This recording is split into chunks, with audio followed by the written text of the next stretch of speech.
Yeah. So, I am a psychologist, a therapist, an author, a speaker, and really kind of a media personality because I've done hundreds of different types of media. And I am really known for natural solutions for mental health and more specifically, kids' mental health. So, we've been in a mental health crisis before the pandemic, and now it's really bad. I don't even know what else to say. It's bad. I mean, places are in crisis. Colorado just declared a mental health state of emergency. People are looking for solutions beyond medication and traditional talk therapy. And so I am really an expert. I've been doing this for 30 years, and I help people reduce and reverse mental health issues using only science-backed holistic therapies. Heroes are an inspiring group of people. Every one of them, from the larger-than-life comic book heroes you see on the big silver screen, to everyday heroes that let us live the privileged lives we do. Every hero has a story to tell, from the doctor saving lives at your local hospital, to the war veteran down the street who risked his life for our freedom, to the police officers and the firefighters who risk their safety to ensure ours. Every hero is special and every story worth telling. But there is one class of heroes that I think is often ignored: the entrepreneur, the creator, the producer, the ones who look at the problems in this world and think to themselves, you know what, I can fix that. I can help people. I can make a difference. Then they go out and do exactly that by creating a new product or introducing a new service. Some go on to change the world. Others make a world of difference to their customers. Welcome to The Hero Show. Join us as we pull back the masks on the world's finest heropreneurs and learn the secrets to their powers, their success, and their influence, so you can use those secrets to attract more sales, make more money, and experience more freedom in your business. I'm your host, Richard Matthews, and we are on in 3, 2, 1. Okay, hello and welcome back to The Hero Show. My name is Richard Matthews, and I am live on the line today with Dr. Roseann. Dr. Roseann, are you there? I'm here. How are you? I'm doing well. So glad to have you here on the show. And we were chatting just a little bit before we got on. You said you were calling in from Connecticut, right? I am from Connecticut on the New York side in Fairfield County. Nice. Yeah, we were just up there earlier. So for those of you who are following along on our podcast, we're actually on our way down south now. We are in Virginia. I'm just on the other side of the Chesapeake Bay. But what I'm going to do real quick, Roseann, is just do a very brief introduction before we get into your story, so people who don't know you can get an idea of where you're coming from. So Dr. Roseann is an integrative and pediatric medical health expert. So you work with children's mental health issues, and you are an author and a doctor. And do you run a practice as well? I do. I have a practice, and I work with people in person in Ridgefield, Connecticut, but I also work with people virtually all over the world. Awesome. So what I want to start off with then is what it is that you're known for, right? So essentially who you are, what you do, and who the people are that you help. Yeah. So, I am a psychologist, a therapist, an author, a speaker, and really kind of a media personality because I've done hundreds of different types of media.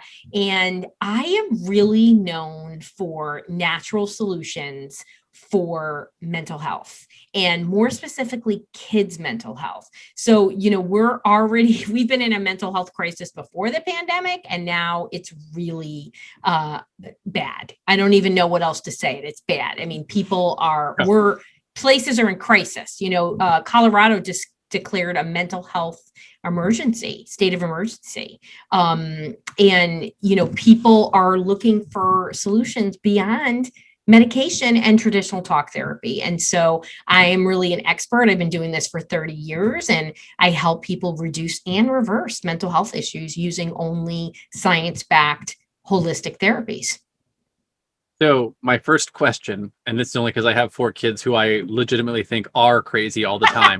What do you mean when you say mental health issues in children? Yeah, so we have 54.2% of children in the U.S. 10-year-old data says that kids have either a physical or mental health problem. So what's a mental health problem? So if they're diagnosed with a clinical issue, could be what's called a neurodevelopmental disorder like autism or ADHD, anxiety, depression, suicidal ideation. I do a lot of work with anxiety, OCD, complex layered behavioral problems like oppositional defiant disorder.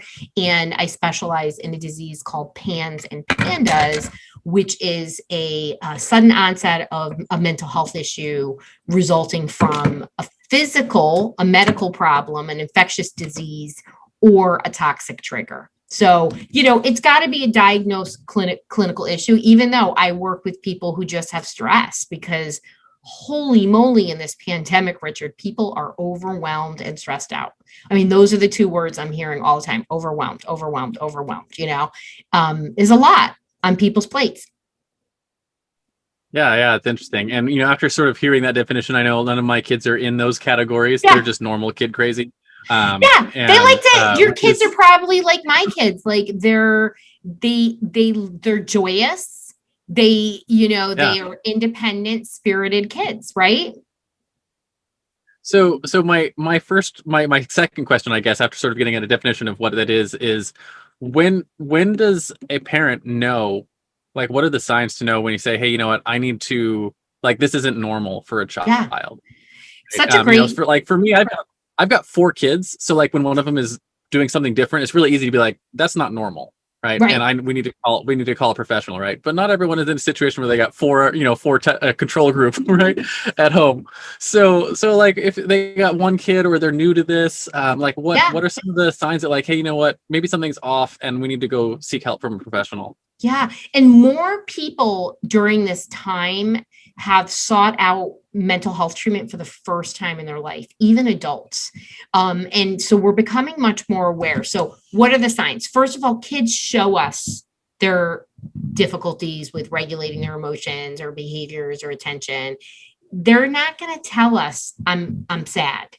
I'm having obsessive thinking, intrusive thoughts. They're going to have physical signs. They're going to have sleep problems. They're going to have, you in your RV, you're going to know when one of your kid has a sleep problem. You know what I mean? Yeah. They're going to show changes in behavior in some way. Like maybe they were a quiet kid and all of a sudden they've become really hyper, or vice versa. They might have things like gastrointestinal distress, which is very, very common. Gastrointestinal issues and sleep problems are 2 of the biggest signs that your kid is struggling in some way. And it can be stress. So stress and like anxiety, for example, often look the same in the beginning. And anxiety always comes with stress. And please know, stress is perceived or real. And your brain, your nervous system just has to interpret it as a stressor. You can be living a beautiful life in a great neighborhood and have, a mom and a dad and safety, and your kid can be a kid that's easily distressed, and it's occurring more and more. So the signs and symptoms you're looking for are physical signs, changes in behaviors. And, sometimes, Richard, some kids just come out wired as being very difficult, like moody, snarky, always say no, very oppositional. And it can be a sign of, it could be temperament, but it also can be a good indicator that there's a clinical issue there. Yeah, absolutely. So my next sort of like follow-up question on that is like I want to find out if the issues, like mental issues, go all the way down to things like dyslexia and like minor issues like that, and so it can be cognitive issues and learning issues like dyslexia. My youngest is dyslexic and does incredibly well because we never did traditional schooling with him, so he never was forced to be something he's not. So he wasn't forced to read when he wasn't ready, and he was able to be in a place where they honed in on his strengths, which he's a gifted, hands-on engineering kind of brain. Yeah. So he was in a place where you could do that. And a lot of homeschoolers can create that. So yes. And dyslexia, very, very common. It's actually the number 1 most common characteristic of millionaires, is that they are dyslexic, and 40% of US businesses are owned by a dyslexic. Yeah, that's crazy. And the reason I ask is because I was like, when you were talking about mental health issues, I was like, we don't know that our oldest daughter might have a little bit of dyslexia, and that's only because she was struggling a little bit at the beginning of reading. She's getting better at it, and we started switching to putting like her worksheets and all of her other stuff. They have dyslexic fonts, and my wife makes all of her own curriculum stuff for the kids. And putting in dyslexic fonts made it easier for her to like see the differences in the letters, which might just be early reading stuff, but it might also be dyslexia. Yeah. But she's also very hands-on, interesting kind of child. So I don't know. Well, I'm gonna tell point, one of those you. benefits of homeschooling. Yeah, well, here's the deal, Richard. I'm going to tell you this because I actually used to specialize in assessing dyslexia. Kids have early reading problems. There's a problem. So, and there's really only a few reasons why they're going to have early reading problems. So one would be improper instruction, which doesn't happen that often, right? But two, it's because their brain isn't properly interpreting the sounds so that they can't map it to the letters. Dyslexia is so common. 80% of kids who receive special education have a literacy goal, and dyslexia is also totally hereditary. So you can have it in your family. You have it in any line of your family. My mom has dyslexia, and so she's dyslexic. She's dyslexic. So, and my wife's dad is dyslexic. Yeah, it's there, and it's very likely that one of your other kids will have it too, one of your younger kids. So, just a free piece of advice: there's a homeschooling dyslexia reading programs. It's called Barton, Barton. So go and get it. Yeah, definitely, because I know it's one of the things that she's gotten to the point now. She's reading her own chapter books and whatnot, because we were able to really help her with the struggle she had a couple of years ago when she was an early reader. And I just know it wasn't as much of a struggle for her older brother. So like it might be a dyslexic thing. So we started following sort of down that path. And she's doing really well with it. Good. And she reads well. She reads to her sisters now, which is cool. And it's funny because like the more I've actually learned about it, I think I might have small bits of dyslexia, mostly with numbers, where I'll transpose numbers wrong and not notice it until after I've like hit the call button. I'm like, oh, I transposed a couple of numbers. But there's levels. There's levels. So, I definitely married into a family of dyslexics, but they would never call themselves dyslexics. They're all high intellectually gifted people, and they're all engineers, but they're all bad spellers. And there's no reason they're bad spellers. So that is really, I was like, oh, and then my little guy, he was really pretty severe. So we only did there's a prescription for dyslexia, and it remediates it 95 to 97% of the time. And it's using kinesthetic learning. So it's really fascinating because, I have worked with people of all different income levels, but I've definitely worked with a ton of entrepreneurs, and, and they can have extraordinary amounts of wealth, and they'll bring their kid in and they're like, I have dyslexia too, just like you, and they're so creative. So many business people are dyslexics because their mind is so creative.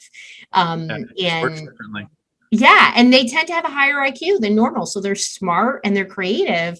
And if you're nurtured and cultivated, they can be so successful. It's just really hard in traditional schooling to be dyslexic today because it's often missed. And kids then start to develop self-esteem problems because they're so smart. They can memorize words without reading them, without understanding the phonics code. But you can't escape the phonics. You have to know how to sound out words. That was one of our first indicators with our child was we'd read her something and she'd just memorize it and read it back to you. Yeah, absolutely. Yeah. So, it's always just so interesting. And it's one of the most treatable conditions that kids have. And sadly, what happens is, like, if my John Carlo was left, right, and he was in a public school, he would start feeling terrible about himself. Like every day I get kids who have anxiety and depression because they weren't identified early, and learning is such a challenge for them. So reading unlocks learning. It's such an interesting thing, just since we're on the discussion of homeschooling and being able to take care of things like, dyslexia is a fairly minor mental health struggle. But one of the things that we've noticed is, like, we get asked all the time, like, oh, how do you socialize your kids, right? Because they're homeschooled. And we get asked that all the time. Like, probably the number one question we get asked. You're number not one socializing question. your kids. And I'm like, yeah, all the time. And I'm like, we've been homeschooling now for 7 or 8 years, however long our kid's been in school. It's been a long time. And my son and we because we travel full time, we have this really weird thing that like during the week, all the kids that we hang out with are other homeschooled kids, right? Because they're the ones that are in the parks that we're at and other. And then on the weekends, you get all the public school kids who come in and you get to interact with them. So we get to see public school kids and homeschool kids just on and off all the time. So we have a really clear picture. And I've noticed some very clear differences in their social skills. And holy moly, Richard, are there clear differences? The homeschool kids tend to have incredible social skills because they're interacting with people all over the spectrum, right? They're interacting with elders in the community, and they're interacting with the other kids, and they're interacting with adults, and they're interacting with like everyone, right? Because they're just sort of part of life. And we get the kids from public school, and not like they're mean or they're misbehaved or anything. A lot of times they're well behaved, but they don't have the same level of social ability because most of their interactions are with other kids the same age. Mm-hmm. So, and they have like also, one adult relationship. Their play is different, right? Yeah. So homeschoolers I don't know how to characterize it, but I would call it meaner.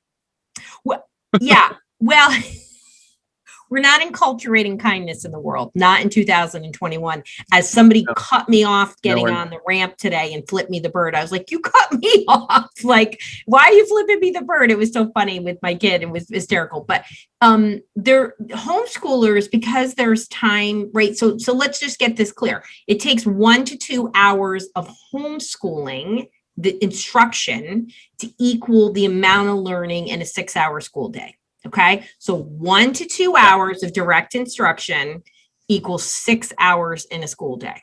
Okay, so what does that mean? Our, homeschoolers have time for play. So they are doing creative play. They're doing play that we did when we were kids. You know what I mean? They're playing, making stuff out of nothing. Like I can't even have enough tape, at home with my kids because they just are always making something, right, Richard? It's like the number one requested item. You got a box and some tape, and it's pretty cool. So, and paper. Yeah, and lots paper. Lots of paper and arty stuff. And they just do things differently. They have time to do that kind of, it's free play. And so with free play comes problem solving and creativity. And so, public school kids are used to structured play. And I'm saying this, as somebody who's done a lot of observations with kids who go to public school. And we're not saying they're less than, we're just pointing out differences, right? And I believe that there's the right kind of school for everybody, and everyone's got to make the right choice for themselves. Like there's no bad school, but there could be a learning environment that's not right for your child, right? So when you think about how they learn and enculturate, and kids today, I mean, what are they? They're a reflection of their parents, and parents are stressed and they're not so nice.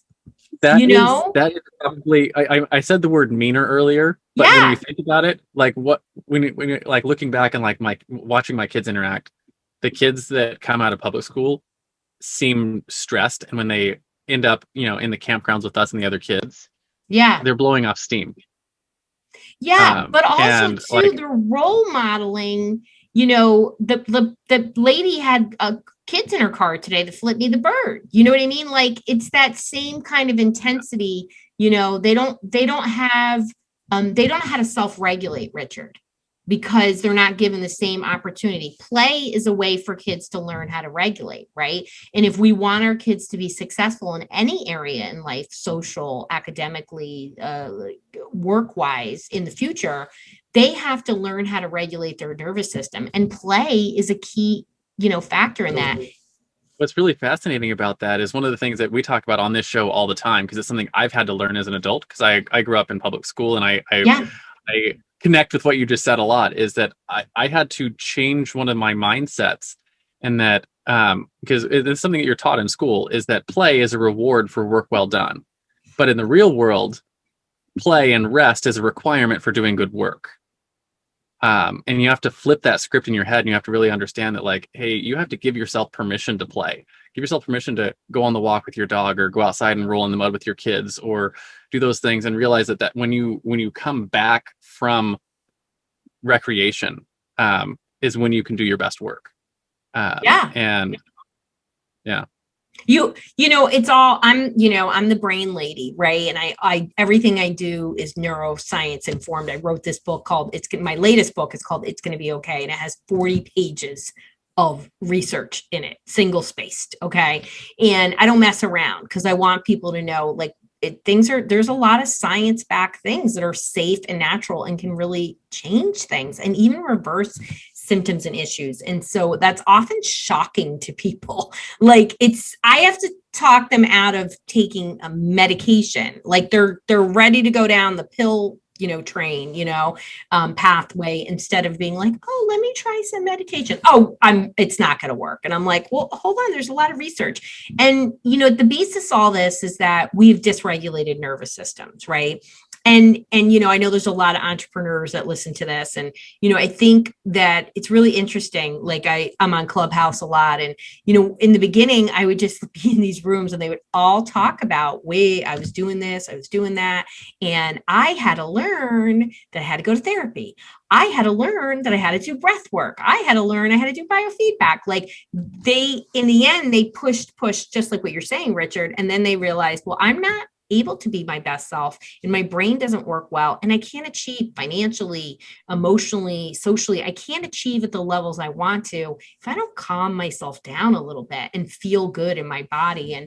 And that's what that getting your nervous system from a stressed out sympathetic dominant to a relaxed parasympathetic state. That's what it does. And, kids are masters at being able to get in there and do that. It's when we start pushing them to these unattainable things, having a first grader write a paragraph. That's just crazy. That's crazy. That's like not developmentally appropriate. But somehow in the last 10 years, we've decided it. You know what I mean? I remember a teacher coming up to me and, I still do a lot of consulting work for schools. And this was a she poo poo school, I like to call it. And she said, look at this handwriting. And I was like, I knew she was a preschool teacher. And I said, how old is this kid? And she said 4. She's like, this is a real problem. I said, he's 4 years old. He's not supposed to be writing his name. And he is writing his name. And it's normal for his handwriting to not be so great. And she was like, well, the other kids can do it. And I'm like, oh, here we go. It's like we have to readjust and remember what kids, this year, I think a silver lining is that people are like, wait, I better take care of my mental health. Like, I feel awful. I'm not enjoying life. I'm not celebrating little moments. I'm not being present for my kids, One of the things that cracks me up about my children is I've got an 11-year-old. He's my boy, and his handwriting is just the worst. And it'll He's probably be a the doctor, worst forever. Richard. That's right. We already know it. Hopefully he's not close enough to hear this. Yeah. He hasn't realized yet that he's smarter than me, and I hope he doesn't anytime soon. But so, and then there's my daughter, and she's 7, and she will, like, when she's writing her name or something like that, if her circle for her, that she's got an O in her name, if the circle's not perfect, she'll cry and erase it and start over again. And she's like, and her handwriting is just perfect. And I'm like, I can't even write as good as my daughter can write. And I can't color in between the lines as well as she can. It just cracks me up how different they are.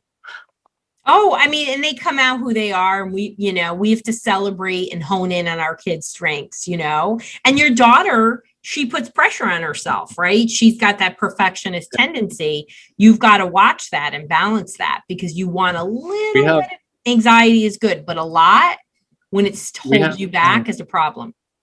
We have a lot of work we have to do with her on that, on the whole idea that, it's, because she'll stress herself out and then not want to try.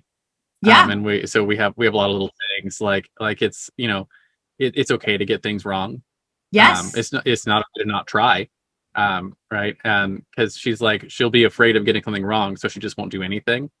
And I've been trying to show her a lot with, like, my life and my business is like, in order for us to succeed growing our business, we basically have to fall on our face a lot. Right. Absolutely. You have to be Yeah. comfortable with imperfection. Like, Yeah. I wrote 4 books in the first 4 months of the pandemic. Let me tell you, don't email me that there's a typo in there because I don't really care. Because I'd like to see you write 1 book. Okay. And that propensity for people like in the entrepreneur space, like there's so much about imposter syndrome and mindset. And, I hang out with some really famous, well-known people. And I'm in this, a great business mastermind and really well-known people in there. And the first time I was like, are we really having our first meeting about mindset, about money? Like you can't accept that you're making money. And I spent the whole day and I listened and I learned some good money saving tips. But I got up and said, I'm just going to say this to you. I was raised to not have any concern about making money, and it's holding you back, and you know it. And it's all about these belief systems within ourselves. And there's so many things that fear, we make 70% of all decisions are based on fear. And we make 35,000 decisions a day. Wow. 35,000. So 70% of them is to avoid something, right? And, it doesn't matter. Like parents come to me all the time, like they'll have this genius kid and he's in college and they're like, oh, but he won't do this, he won't do that. Cause it's always worry. It's always anxiety. And you ask like, how do you notice these things in your kids? Well, most people aren't connecting the dots until somebody's a young adult. Even it takes 11 years from the onset of a problem on average before somebody gets a proper mental health help in the United States. And that may be shocking, but I'm going to tell you that's totally typical, because some of the most anxious people with OCD, struggling with depression, suicidal thoughts, they could be stellar employees, students, and they're just putting all their energy in that performance component, and they're not finding that way to feel comfort within their own body and their own mind and feel good about themselves. And so they crash and burn, they hit a wall. But anxiety and fear over perfectionism is definitely one of the biggest Achilles heels for any business person, because you have to be comfortable with your mess and just doing it, Yeah. And I know I struggle with that all the time, about perfectionism and wanting to get over it. And I've learned a lot of tools. Hopefully I'll be able to help my daughter get over it as well. I do have a couple. I want to ask a couple of other questions and move on. And I want to talk a little bit about your superpowers, right? And we talk on this show all the time. Every hero has a superpower, whether that's a fancy flying suit made by genius intellect, or the ability to call down thunder, or super strength, or something like that. In the real world, heroes have what I call a zone of genius, which is either a skill or a set of skills that you were born with or you developed over the course of your life, that really help the people in your life slay their villains, right, and come out on top in their journeys. And if you really think about it, you can take all the skills that you've developed over your life. There's probably a common thread that ties them all together. And with that sort of framing, what do you think your superpower is in your practice and in your business? Well, I'm going to say I think I have quite a few superpowers. And they are tied together. Just suck the superpowers out of other people. Yeah, no, exactly. Ooh, wouldn't that be a great superpower? And my kid asks me this every day. He asks me, oh, what's your favorite superpower? I'm going to say that this superpower is tied to my ability to do what I do. And really, it's to not give a crap what people think. And so I was enculturated, raised to be myself and only do what was authentic and right. And when you are empowered to have a voice, boy, does it just open a lot in the world. It also can cause some friction in the world, because I was like this at 2. I'd be like, what are you doing? You shouldn't be saying that. You better be nice. I just saw you steal that. Put it back, And what it did for me is that when I got into mental health 30 years ago this year, it was unacceptable to me that people were struggling and we didn't have solutions. And I was like, what do you mean we only have pills and talk therapy? Back then I was like, let me go down to the basement of the library and look on the microfiche. And sure enough, it just opened up the door to so many other things that I was not being taught. So I said, I am absolutely going to be the solution finder. I am that person that everybody comes to, unfortunately, when they're out of hope, when they've tried psychiatric medications a dozen times, when their kid is about to go to a psych hospital, or their kid flunked out of college because they're suicidal, whatever it is. I become that person because I said, no, this is unacceptable. Let me go to the research. I'm very inquisitive. I'm a fact finder. Let's look at the data. And I'm really, really good at synthesizing, right? What I do, there's a lot of science, but there's an art behind it. And so there isn't a person that I can't help. The only time I can't help somebody is when they get in the way of their own success. So I'm a master at getting to what's behind and really those root causes and unwinding and creating change in behavior. So the thing that pops up in my head, and I'm curious if this is how true this is.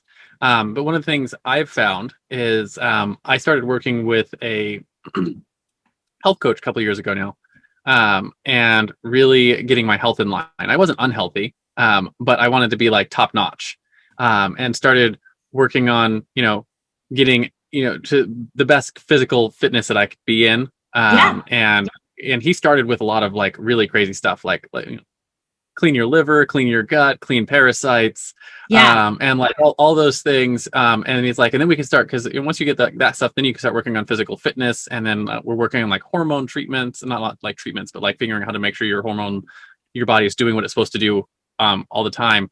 One of the things that I've noticed is that my ability to, I don't know what the appropriate words are, but like ideation ability and cognitive ability and your ability to think and your clarity and your focus, all of that has improved with my health. So I'm curious, does it go the other direction, that when you're ending up with disorders, that a lot of that is coming down to your physical health? Absolutely. And, my book, It's Going to Be Okay, it really lays out my 30 years worth of work. And, not everybody can come to work with me in person or even work with me virtually for a variety of reasons. Right. And so I lay out the 8 pillars of mental health, and it's still shocking to people that what you put in your mouth, what you put in your body really affects how your brain works. And as frightened as people are as making dietary changes or adding supplements because you have genetic mutations that interfere with how your liver detoxifies and these kind of things. So it's just one of the most common things, right? You've learned that, right? So I got a whole thing that was like how my body processes like all the different things. Yeah. And it was like my body doesn't process, I think it's zinc. Yeah. Or vitamin E. I just don't have the genetic whatever that makes my body process those things. And he's like, so you can't supplement vitamin E and you can't supplement zinc, and you don't process them well. So you need to get those benefits from other areas. And it's like, who knew, right? Who knew? And so, it's when I work with people, right, it's definitely a multi-pronged approach, because we're looking for the magic wand, right? I actually have a magic wand on my desk, and I whip it out at every intake because people come in thinking there's one thing. And so you didn't get there. It didn't happen overnight. You're going to take some time. There's pieces, but the great part of that, instead of being like, oh my God, I have 5 things Dr. Rowe told me to do. No, it's like, oh my God, I have 5 things that can help me. Right? We've got to shift that inner dialogue. But there's so many physical things going on within our body that actually really impact our mental health. The good marketing from pharma has made you believe that everything is biochemical. And what I'm here to tell you is that genetics is probably the least likely thing that I see as a mental health cause. What I'm seeing is, poor diet, chronic stress, you know, and for kids, you know, chronic stress, you know, what does that look like? It could be, you know, it could have been your son being forced to be in a public school and not identified and constantly being behind, right? And that kind of pressure could have meant one of the kids I'm working with, he was ridiculed by the other kids. He's the smartest kid in that damn class, but his output didn't match his intelligence, right? So, and so here he is coming to me, and I'm not sharing anything private because this is a common story. Here he is coming to me as a teenager, and he's suicidal, you know, and his parents are lovely, you know, and so we're able to turn things around. But so many things can impact our mental health beyond biochemistry and genetics. And people need to hear that because it means there's so much we can do to reduce and reverse symptoms. Yeah. Yeah. And, you know, speaking from someone who I wasn't in a mental capacity, you know, like having a problem with anything. Yeah. You were just optimizing. You were biohacking. Yeah, biohacking, and like saw dramatic improvement in things that I wasn't expecting to see improvements with, which is funny because like the guy that I was working with, that I still work with, was like, "Hey, you're going to start seeing improvements in these areas," and I was like, "Yeah, right," because I didn't believe any of that. I was like, "I just want to get fit. I want to be able to keep up with my son as he becomes a teenager." Yeah. And he's like, "There's other benefits," and I was like, "Yeah, whatever." But you know, you see it happen, and you're like, "Oh wow, like I can get twice as much work done in the same amount of time." So many of the parents that come in, right? And I work with adults too, but kids are my passion. And so many of the parents are like, holy moly, this kid's never focused like this. Can I do this too? And I'm like, absolutely. We're going to do this. We're going to clean up your diet, but we use neurofeedback, which really gets you to another level. I mean, everyone always says to me, like, how is it possible that you do so many things and you can write these books and you can do that? And I'm like, I'm paleo, so I eat real clean. And so I'm eating high nutrient dense food. So I'm getting a lot of nutrients just from what I eat. But, you know, I exercise, I practice gratitude and joy every day.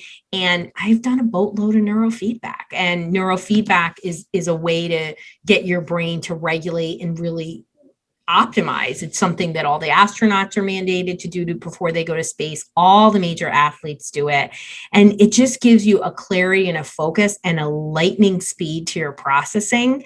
I always say that, like, again, I'm clearly intelligent. I got a doctorate, but there's intelligence and then there's lightning speed processing.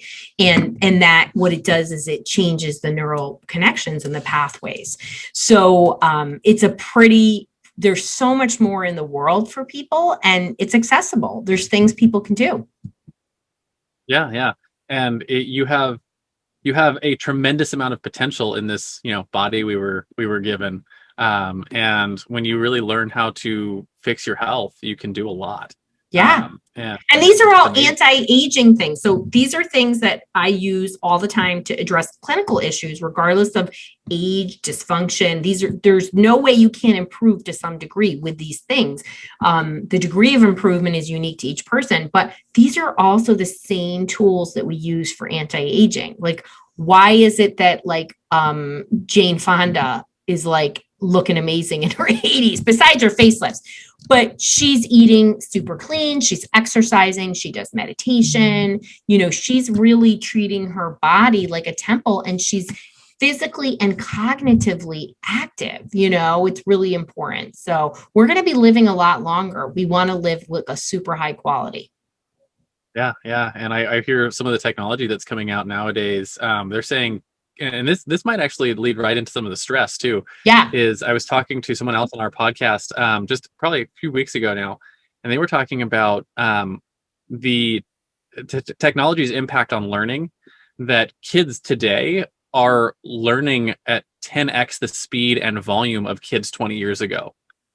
And they were like, and that's only going to get faster and higher volume as technology, they were talking some of the stuff that they're getting into with they're calling it edutech and fintech and some of those things where it's almost to the point where they can plug into your brain and download kung fu like the Matrix. Yeah.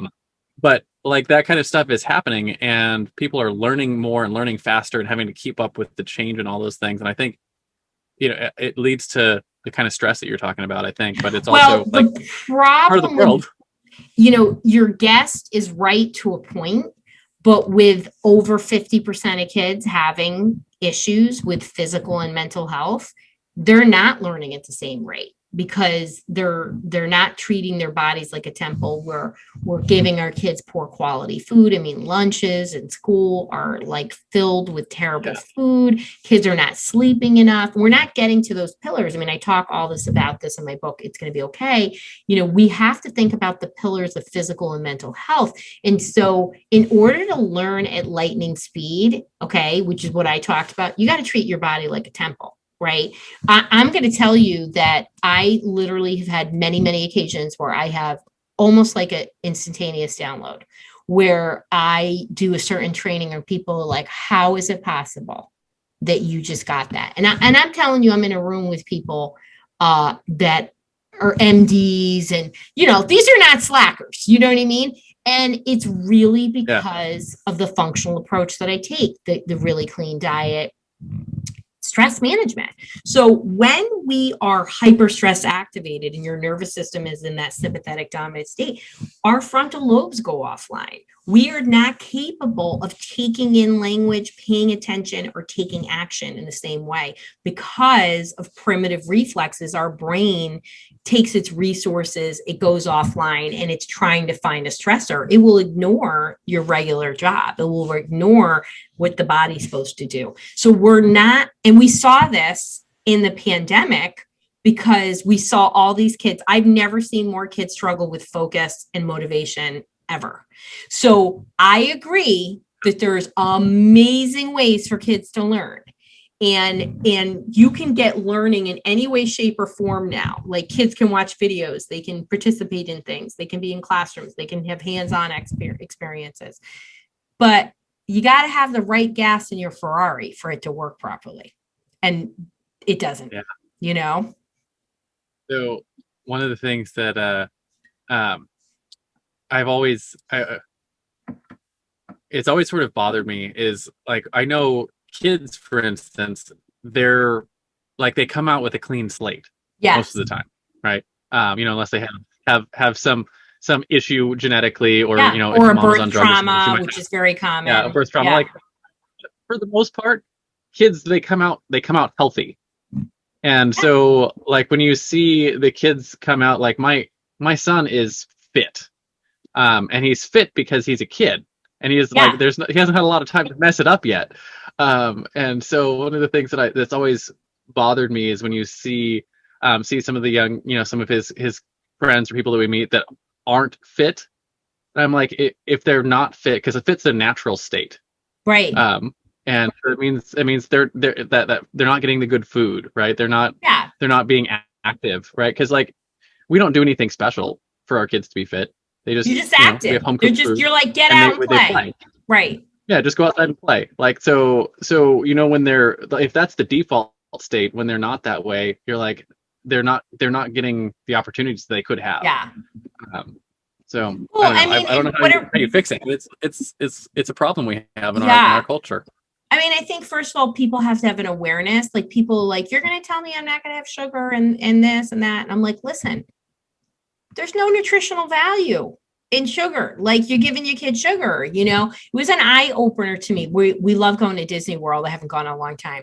And one year we did an annual pass and we went a total of 29 days over 4 trips. It was a good time. And so, we always stay in the fancy ones. But one day we had to fly in early and we didn't. And we had to go one night. And it was shocking to me because the food was completely different. They were serving Pepsi at breakfast. And then they were serving like total junk. And I was like, I was so naive, and then, there's places where there's food deserts, like people have a hard time accessing, quality food. And, I spent a lot of time educating, like, you got to give your kids protein. If that means hot dogs are the only type of food you have or canned tuna, we'll start there. You know what I mean? It costs the same as it does as a bag of Cheetos, people. You know what I mean? So like people often balk about the cost, but junk food is expensive too. So, and then there's ramifications and you need more junk food to fill up. because when you eat protein and fats and vegetables, you're going to need less of it to fill up. Unless you have growing teenagers, God help us all. But one of my teens. I'm going to have a teenager shortly, and he's on the verge. Like some days he's like, I don't want to eat anything. And other days he's like, he'll eat 3 times as much as I do. And I'm like, I know, it's scary, right? Where does he eat it? Yeah. But it's so important. You know, kids need to be physically active. And, you know, this was a hard year on kids because they had to do so much seated learning with virtual learning. And there wasn't an opportunity, or they're not used to free play. And they didn't know how to do free play. Had to do a lot of work in the beginning of the pandemic about teaching parents how to get their kids to play independently. They just weren't used to it. And parents would say, go and play.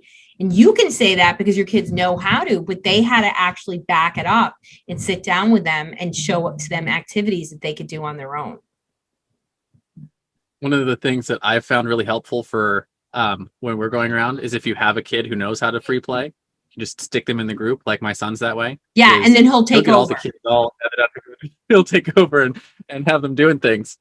I know. Isn't it awesome? I watch it all the time with the homeschoolers. It's really pretty cool. I remember when we were exclusively homeschooling, my kid would be like, these are a bunch of public school kids. They don't know how to play. And I'm like, just organize activity, you know? Teach them. Yeah. I started off young with them when we'd go to the park and he'd be like, what do I do? And I was like, go find all the other kids to play with. And like by the end of the afternoon, he's got like all the kids gathered up playing a game of tag together. Something. Tag's always the good one. Yeah. Tag. At this point, I've realized there's lots of variations on the game of tag that they've come up with. So there is. I didn't know all about. So they're always like, oh, we did this. I'm like, what is that? And now I go, it's a form of tag, right? And they're like, yeah. yeah. So there's like virus tag, and there's like zombie tag, and there's like zombie tag. We do zombie apocalypse a lot in our house. And there's like one of the ones I played as a kid, sardines, but they have a different name for it now. Where sardines. Like one person goes and hides, and then everyone else can find them. Yeah. So it was. You know, it's always fun. They come up with different stuff. And now, of course, all the tag games, whoever's winning is doing Fortnite dances when they win. So, and gotta bring that in. Yeah, that's important nowadays. So I want to shift and talk about the flip side of your superpower, right? So if your superpower is one side of the coin, the other side of that coin is the fatal flaw, right? Yeah. So just like every Superman has his kryptonite, or Wonder Woman has her bracelets of victory she can't remove without going mad. I think we all have our kryptonite and something you struggled with in your business. For me, it was a couple of things. I mentioned this already. I struggled with perfectionism a lot as an entrepreneur and had to learn how to overcome that. Kept me from shipping products. And I also struggled with lack of self-care, which wasn't just health stuff, but also I didn't have good boundaries with my clients, and I let them walk all over me, and struggled with things like that, and not knowing my own value. But I think more important than what the flaw is how have you worked to rectify it so our audience might learn a little bit from your experience? Yeah. I mean, you know, I have truly been very lucky in that I am a second generation entrepreneur. So my dinner conversations every day was a college course in entrepreneurship. And so I was able to be successful just right out of the gate. And, you know, what are some things that I have, you know, learned and have gotten in the way? And I think just understanding. So I think one of the hardest things for me to understand is that not everybody was ready for getting better. And my logical mind was like, how is that possible? How is that possible? How is that possible? Well, sometimes people don't like change. And I think that is a lesson in itself, that it's hard for people to change, whether it's your employees or your customers, and helping to soften change for people is been something that has been very helpful for me. So I am so logical, right? And yet so heart-driven, I just go with the flow. Like I'm the person you want leading a ship, right? Like I'm the captain of ship in a storm because I'm cool as a cucumber. But most people can't tolerate change. So helping to prepare people before, whether it's an employee or a client, has definitely been something I've worked on, have learned, have realized you need to get drips of it. You need to paint the picture. You need to have conversations. And ultimately, in the end, every time I've done a shift in business, every time I do a big shift, I'm going to lose an employee. And you need to be prepared for that. And you need to be okay with that. And in the beginning, that was so hard, Richard, but people are so scared of change that they would rather leave a fabulous thing for uncertainty. And so just being prepared for people's reactions to change is something that I continue to evolve and work on. So one of the things that strikes me about that is, I know, because I'm the same way. I'm similar to you in that, like, I'm the kind of person that's like, my wife and I arranged our own marriage and got married. We've been together for 12 years. And like, I dropped out of college to start a business. And like, we moved our business from one side of the country to the other and sold everything we owned and moved into an RV. And like, we're working on a sailboat. So like, change is like just life. Like I no problem at all with any of that. And you just do it and move forward. But not everyone is like that. Not everyone is at this point. Not everyone's as crazy as we are. So one of the things that I've noticed helps when I'm either talking to other people or working with my staff or anything like that, or talking to clients who I'm like, because one of the things that I do is I'm helping them change their business. And so they have to shift things. I have this mental picture I use with people that I call the crocodile infested river. Right. And so you're on one side of the crocodile infested river and you want to change, you want to get something to the other side. You want to live in the promised land, which is on the other side of the crocodile infested river. And I've noticed if you spend your time teaching and talking about the stuff that has to happen in order for the change to go on, like that's all the stuff that's in going across the river, right? You have to change your diet, and you have to do these things, and you have to do whatever is on the path of, it's the crocodiles in the river, right? If you talk about the crocodiles in the river, people don't want to cross the river. So I have to spend more time talking about what life looks like after they've already crossed. You gotta paint the picture. You have to get into the promised land. What does your life look like once this is already done? Right? On the other side of the change. And that's the only thing that helps motivate people to want to cross the river. But ultimately, Richard, what I've learned is that some people are so scared of the change, they would rather keep pushing the crocodile away instead of going over trying to get across. And it's never about anything you offer. It's never anything about you. It's always about them. And some people aren't ready. For me, a healing journey, even though they show up on my door, and I used to be like, what can I say? What could I do? And yes, I paint the picture. I do all that. But when it comes to having had a problem for a long time, some people are scared, and they think there's going to be one thing, a magic comfort. Thing. There's comfort in chaos for people. I know this problem. I understand everything that's about it, and I don't know what life looks like. And you touched on this earlier when you were talking about your mastermind group, that a lot of times you get into the point where you're like, suddenly you're successful, like especially. You grow your business and you work hard and you're working your ass off and you're always broke and you're always putting your money back into the business. And then suddenly like you hit that point after years and years and years of effort that now you have more money than you did before. Right now, you've reached that success point and you're like, now it's uncomfortable and you don't know what to do with it. And you're like, I don't understand success. Right. And it's the same kind of thing where you're like, I was comfortable being broke and I was comfortable putting all my money back into my business. I was comfortable doing that. And now you're in a different space and you don't know how to deal with it. It's that same type of fear. Fear of the unknown, I guess. Absolutely. It's the fear of the unknown, so that definitely. So I just know that, 99% of the world is going to struggle with change, even little changes. And you just, how you approach it and how you paint the picture, you have to be soft. And you have to do a beach walk-in for other people because you and I are jumping in and they're not. I feel like this next question ties right in because I think it might be up the same alley, and it's about your common enemy, right? And so every superhero has their arch nemesis. is something that you constantly have to fight against in your world.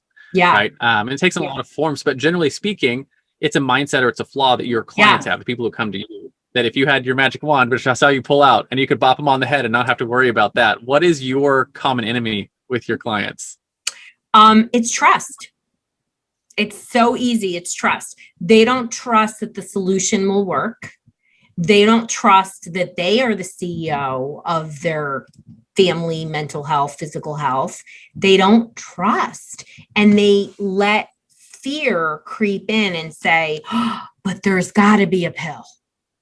Right. And they don't get that even if there was a pill, you still have to change your behavior. So it's really trusting me, trusting the process, trusting themselves. Yeah. So with that in mind, how do you help your clients overcome that lack of trust? What I try to do is paint the picture of what it could look like, but also to help them understand that their gut is telling them this is the direction. They picked up the phone, they came in, they met with me. And ultimately it's about, helping them to see that what they were doing wasn't working, right? And that inner voice is telling them that. And they've this is what they want. They want certain things for themselves. They want certain things for their family. And they've really got to follow the research and follow their gut. So it's part of why I really do a lot of research and share research, because, so many people, they approach things with questions or so analytical, but ultimately it's about what are they feeling and what's in their heart. And when you're so stressed, you don't always easily connect inside. But I always tell everybody, listen, whatever you do, you've got to work on trusting yourself, because you know the answers. We all know the answers. We just get so afraid. We want somebody to tell us, or we want somebody to show us, but it's always within yourself. The signs are always there. And you need to just, when people do certain things, whether they work with you on their business or work with me on their mental health, you got to be in, you got to be all in, and it's gonna be good. For me, it's going to be okay. So everybody who comes to me, I say, it's going to be okay, because when something's going on with your kid, boy, nothing else really seems to matter. And you're so afraid, and for people, again, I don't think public school is bad. Please know I'm not like knocking public school and looking down or whatever. I have so many kids I work with that do phenomenal in public school. I came out of the public school system and I turned out great. So me too. I hated every minute of it. And then my kids are like, my husband and I are such free thinkers. We're like, our kids can't, and we barely fit in on our block. Whenever somebody's like, you should join a country club, I'm like, oh, that's a reality show, because I ain't lasting there. I'll be like, what are you serving? This is terrible. Why don't we have yoga? Anyway, but everyone has to do what's right for them. And again, I don't judge people. Please know I'm only kidding around, because we all need to laugh, and everyone has to get joy in different ways. And if you love going to a country club and your buddies with Biff there, just embrace it. You know what I mean? So, but for us, our kids are kids that say no to things. And so they're just not rule followers. So they're not going to do well in a public school. And I don't mean no in a disrespectful way, but my kids are like, oh, you want me to do this writing assignment? Can you explain what it's about? Like, why do I have to do this? This is how my kids are. You know what I mean? And where they, my one kid goes to school, the teacher's like, oh, this is part of this, and this is why we're doing it. And he's like, oh, okay, that's great. Do you want me to help the other kids? So he's just a really, now that he knows why. Yeah, he's a thinker. He needs to know. He needs to understand. And that's okay. I have a rule in my house that it's pretty simple for all my kids. And I was like, and the rule is obey the first time. And I was like, I expect you to obey when I tell you to do something or to work on an assignment or do any of those things. And I was like, but I'm not like an unquestionable authority, right? So if I yell stop, I expect you to stop because I see a truck that you don't see, right? Because I have a different perspective on life than you do. But at the same time, you can turn around and be like, hey, Dad, why'd you ask me to stop? And I'll tell you. right? So you can question everything I ever tell you. Just obey first.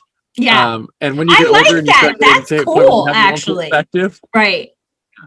Yeah. My kids know Um, like safety is paramount. So if I'm like, hey, they know to do it because I'm not like that. So they're like, oh, she just told me, hey, I heard my Yeah. teenager telling another parent the other day, because I was swearing him, and he was like, yeah, one swear, no big deal. Two swears, you better run.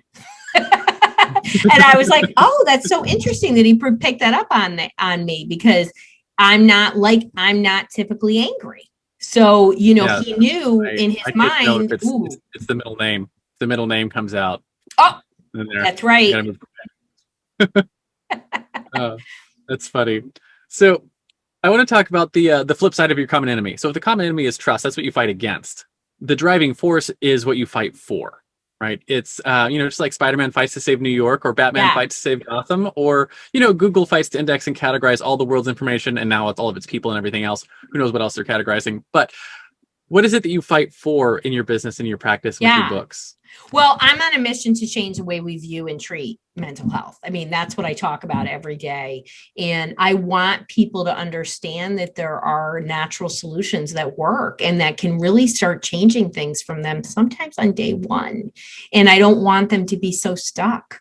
And so really that's what I'm fighting for. And I do all of this to, start creating a ripple effect. Like whenever I speak, I try to say, if you're hearing this and you're resonating, take this podcast, share it with 5 people who you think it would make a difference, because they're going to listen and they're going to share it with 5 people. And we have to get the message out to people, because kids are suffering, parents are suffering. It's not okay. And until they actually take action, nothing is going to change. And so that's what I'm doing. Yeah, it's a good message too. All right, and I am of the firm belief that entrepreneurs are, that's why we call it the hero show. They're changing the world. And more people get their mind and their health right, the more we can solve the world's problems. So absolutely, and boy, we'll be much happier. Yeah, absolutely. So I want to talk about some practical things then, like just in that line of like actually making that happen. I call this section of the show the hero's tool belt. And just like every hero has their awesome gadgets like batarangs or web slingers or, magical hammers that they can spin and fly with. I talk about top 1 or 2 tools you couldn't live without in your business. Could be anything, right? Could be like wide open. If you want to talk about, your notepad or your calendar, your marketing tools, or maybe something that you actually, a practical thing that you use to help people make that change on the first day. Something that's in your toolbox, your kit to help people do what it do. Yeah, I mean, so I would say that video is one of my top tools that I think every business owner should have in their toolkit, but I have it in my toolkit because this helps people to get your message and it helps people to get my message. And so by people listening, so whether it's a podcast or your video, this getting your voice out is critical. And, this is how I reach people and help people. And so that is definitely one of my top tools. And then the other top tool in my business that allows me to help a lot of people, I'm going to give you 3, but the top tool is my technology. So we use brain-based technology like neurofeedback. And, I'm just one of the top people in, the world working with kids with neurofeedback. And that technology allows me to sometimes save people's lives. And so, because they're so depressed and whatnot. And I'm going to give you a third one. I'm a lover of everything G Suite. I'm a lover of Google Docs and Google Sheets. The world. Oh my God. I mean, my Google Sheets, I have hundreds and hundreds of pieces of content, and I'm very organized. I'm a different kind of entrepreneur. I'm like super high on, I'm a fast action taker, but I'm high on fact finding if anybody's done a Colby. And I'm also really organized because I have a Virgo rising. And I think it's been transformative. And if you aren't using Google and G Suite, it's transformative in your daily life. And it allows me to do more so I can spend more time with my patients.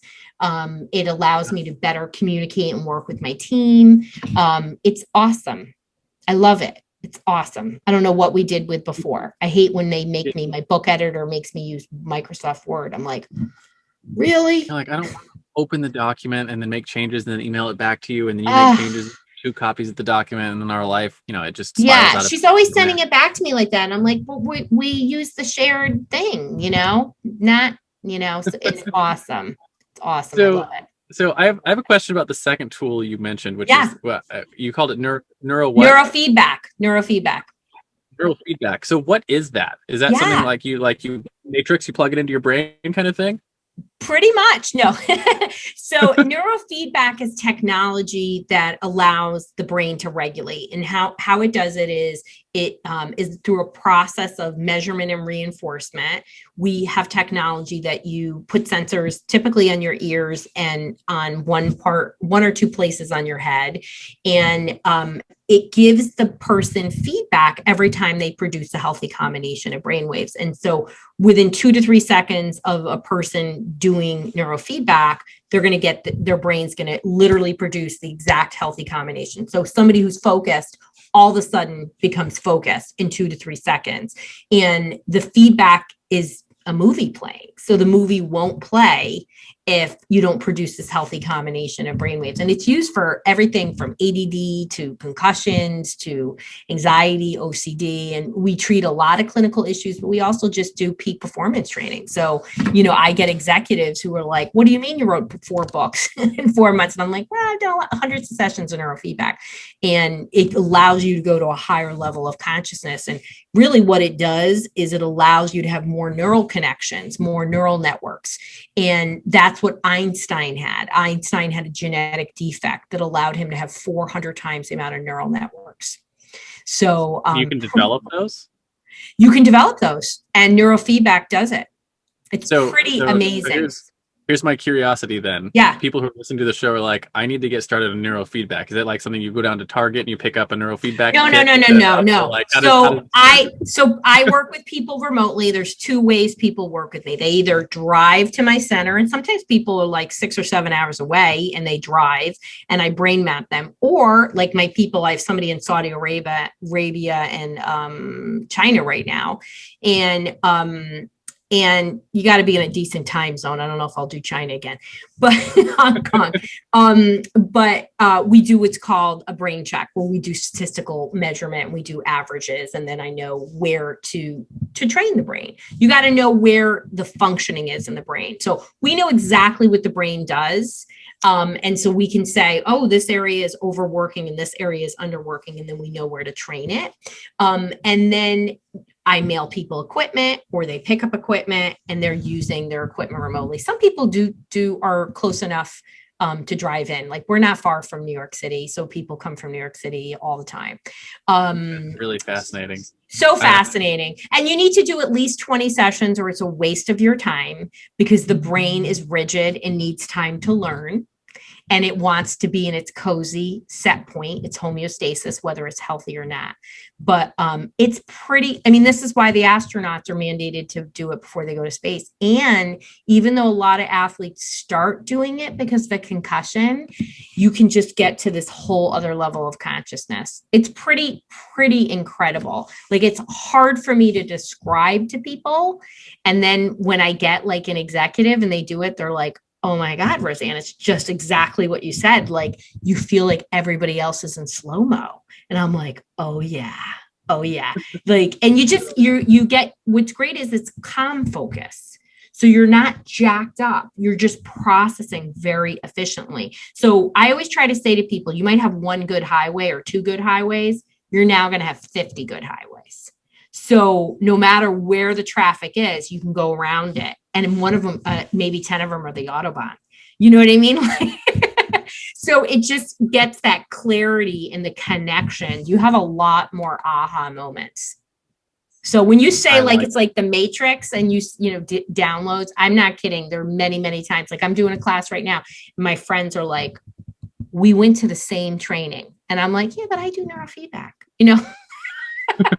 You're like, but I plugged it straight into my brain through the matrix. You didn't. Bam! Like, come on. And they're like, you even have notes for us. And I'm like, listen to me. This was not who I was. Like, I was always smart, but I was definitely a bored student in high school. And I literally went through 4 years of high school and never had more than a 4-day school week. So I just found a way to get out of it. Was just boring, but it's okay. I don't recommend that. I'm not saying that. It was the 80s and you could do that in the 80s. You can't do that.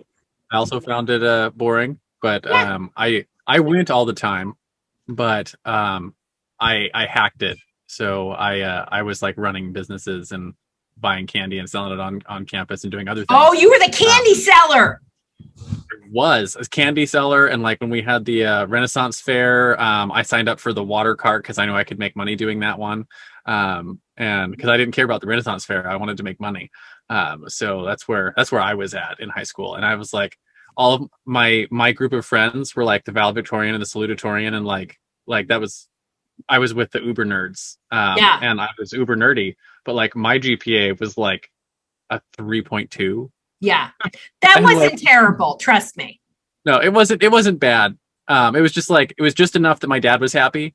Because I was like, I needed to make him happy, but I didn't want to do all the work. So I was like, and I was at a college prep school. So it was like one of those schools where they give you the whole course curriculum at the beginning of the year with all the valuations on it. And I'd like look at it and I'd be like, so you're telling me this project is worth 80% of my grade. And if I do that project and these 2 other assignments, I've got an A-.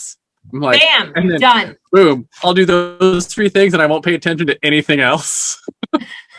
So yeah, so my friends would always be mad at me. They're like, we work 10 times as hard as you and your grades are almost as good as ours. And I was like, they gave you the thing at the beginning. It's just, but you were a problem solver. That's what it was. Mm-hmm. Yeah. Call it a minimalist, but no, I say it's a problem solver.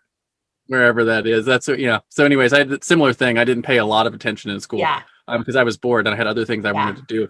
And now, a quick word from our show's sponsor. Hey there, fellow podcaster. Having a weekly audio and video show on all the major online networks that builds your brand, creates fame, and drives sales for your business doesn't have to be hard. I know it feels that way because you've tried managing your show internally and realize how resource intensive it can be. You felt the pain of pouring 8 to 10 hours of work into just getting 1 hour of content published and promoted all over the place. You see the drain on your resources, but you do it anyways because you know how powerful it is. Heck, you've probably even tried some of those automated solutions and ended up with stuff that makes your brand look cheesy and cheap. That's not helping grow your business. Don't give up though. The struggle ends now. Introducing Push Button Podcasts, a done-for-you service that will help you get your show out every single week without you lifting a finger after you've pushed that stop record button. We handle everything else: uploading, editing, transcribing, writing, research, graphics, publication, and promotion, all done by real humans who know, understand, and care about your brand almost as much as you do. Empowered by our own proprietary technology, our team will let you get back to doing what you love while we handle the rest. Check us out at pushbuttonpodcast.com/hero for 10% off the lifetime of your service with us and see the power of having an audio and video podcast growing and driving micro celebrity status and business in your niche without you having to lift more than a finger to push that stop record button. Again, that's pushbuttonpodcast.com/hero. See you there. And now, back to the Hero Show. I have a couple more questions for you before we roll up this interview. And so the next one is about your own personal heroes. And just like, every hero has their mentors. Frodo had Gandalf. Robert Kiyosaki had his rich dad. Spider-Man had his Uncle Ben. Who are some of your heroes? Were they, peers or a couple years ahead of you, teachers, authors, parents, grandparents, friends? Yeah. And how important were they to what you've accomplished? Yeah. I mean, certainly my parents being immigrants and just never they're just ballsy. They're like, this is just the way it is. Like they taught me that there were no limits. And until I went to college and people tried to put limits on me, I was like, what do you mean you telling me a girl can't do that? I don't think so. You know what I mean? It's so funny. And they certainly, and then I actually got to meet her last year, Oprah. So Oprah is definitely my mental health hero. She brought conversations into everybody's homes about really difficult subjects, like from child molestation to AIDS to rape to anxiety and depression and things like that. And she brought it into such a way that it became comfortable talking about it. And I think she brought mental health like leap years ahead by her. And so it was pretty awesome that I got to meet her and I got a picture with her. If you Google my name, Dr. Roseann Capanna-Hodge, you'll see a picture of me with Oprah. So I would say that, and honestly, I'm in a place where, I'm in this really cool mastermind with JJ Virgin, and yeah, I know her. so, yeah, of course you do. She's like the grande dame of digital wellness. I mean, she's been in wellness for 20 years. She works with someone that's in my space. Mike Koenig's worked with him for a long time. Yeah. So, I mean, she's a 4 times New York bestselling author. I mean, she's a friend now. And I would say that being with my peers in that group has been just heart fulfilling for me, because it's really just been a validation that you can be a really nice person who's a go-giver, who's just mission driven, and achieve a lot in life.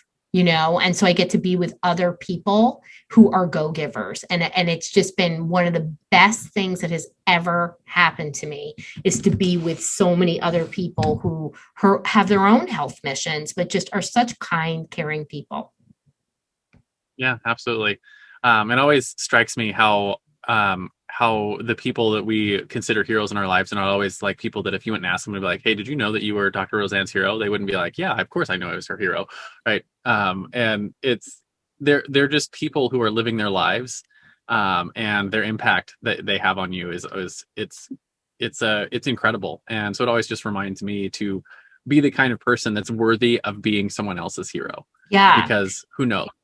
Well, who knows who's looking up to me? I say this all the time. You can never go wrong by doing the right thing.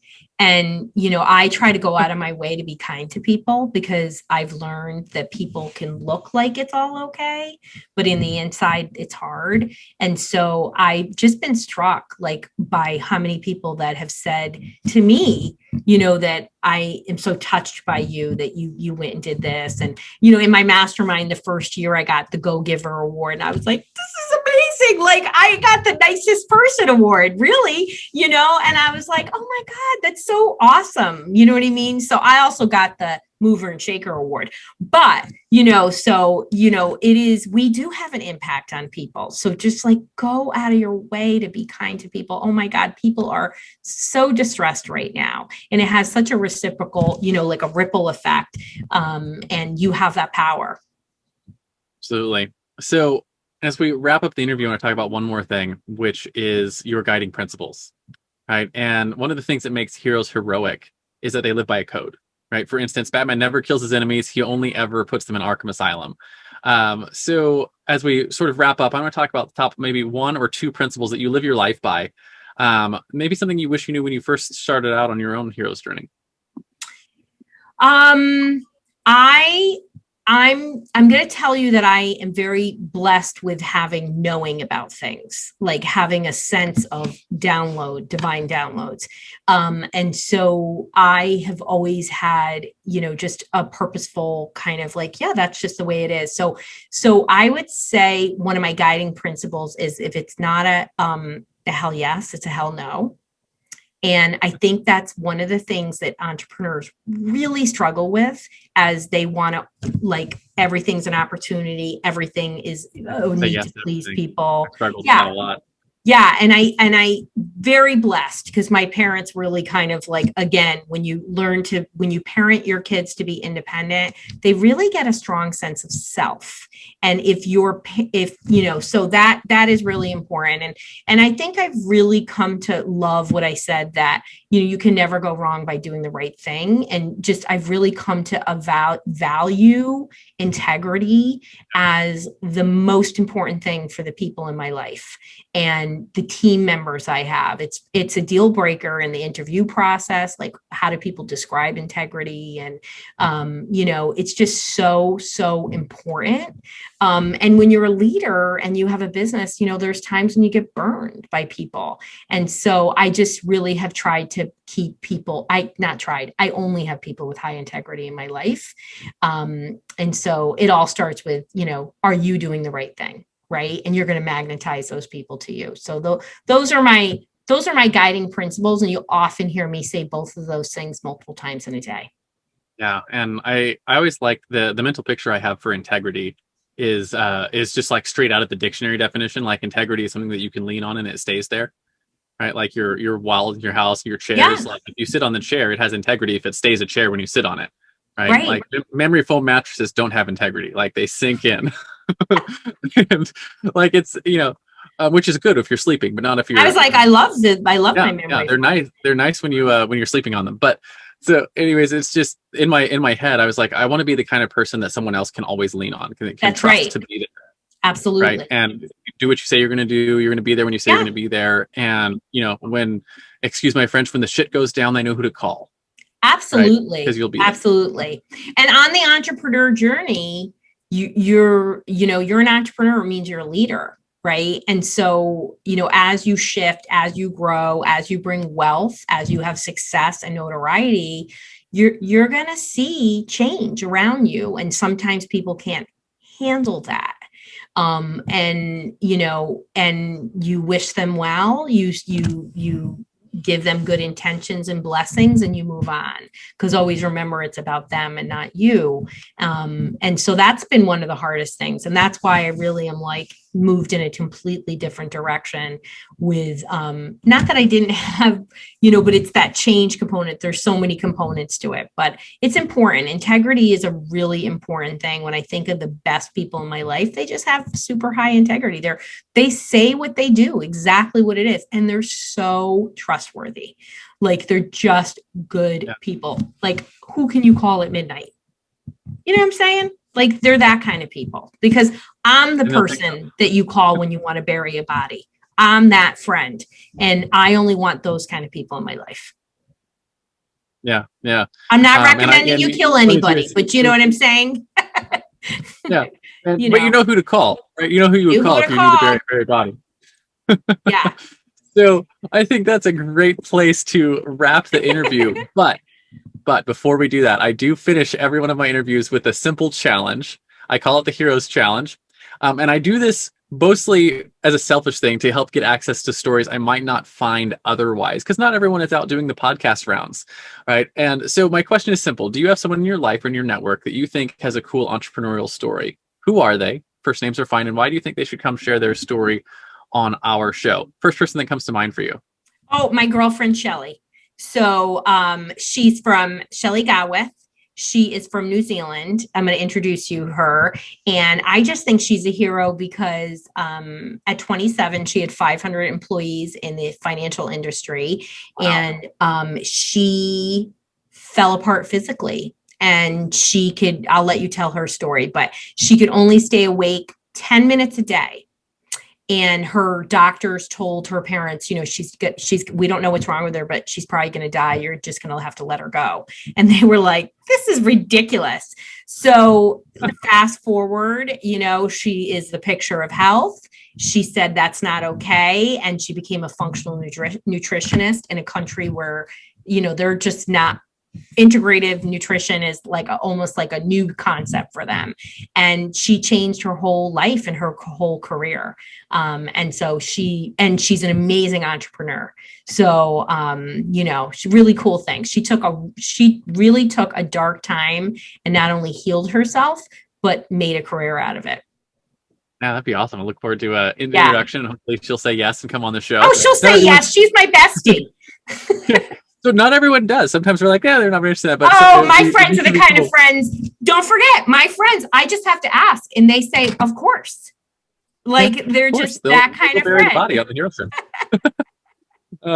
So in comic books, there's always the crowd of people who are at the end cheering and clapping for the acts of heroism. So analogous to that on this show is to find out where can people light up the bat signal, so to speak, and get you to come in and help them with either their mental health or their children's mental health, or maybe if they want to try out some of the matrix stuff you were talking about with the brain. Yeah, neurofeedback. Neurofeedback. I'll get the name eventually, but the neurofeedback. Where can they go if they want to find out more about you, more about those services, and who are the right types of people to reach out and ask for your help? Yeah. So the right type of people, we'll start with that. So you can be somebody who just wants to optimize your brain and body. You can be somebody who has a clinical issue like OCD, and this can be you or your kid, anxiety, depression, pandas, whatever's going on. And, you want to avoid medication, or, it's not working and you really want to change the trajectory of your child's life. This is a solution that is so ridiculously effective, tens of thousands of studies. So that's who it is, and I love my special needs parents, so where can you find me? Dr. Roseann everywhere. And that's DRROSEANN, no E at the end. And that's .com. That's on TikTok, YouTube, Instagram, Facebook. I'm Dr. Roseann Capanna-Hodge, but you can find me there. And I also have an awesome kids community. I'm a community for parents called Raising Successful Kids. And you can go to getunstuckprogram.com for that. But it's all on my website. You can go to drroseann.com. It's all there. So if you are in that space, especially if you're interested like I am in some of the peak performance stuff, I'm going to be following with you a little bit to learn more about that. Yeah. But if you're listening to this and you're in that space, definitely take the time to reach out to Roseann. And again, thank you so much for coming on today. It's been a pleasure hearing your story and getting to chat with you a little bit about all the stuff that you do. So again, thank you very much for coming on today. And do you have any final words of wisdom for my audience before I hit this stop record button? Yeah, I mean, I say it's going to be okay to everybody for a reason. So if you're struggling, just know it's going to be okay. Look to natural solutions to change your own mental health or your child's mental health, and you will notice a difference quickly. Awesome. Thank you so much for coming on again.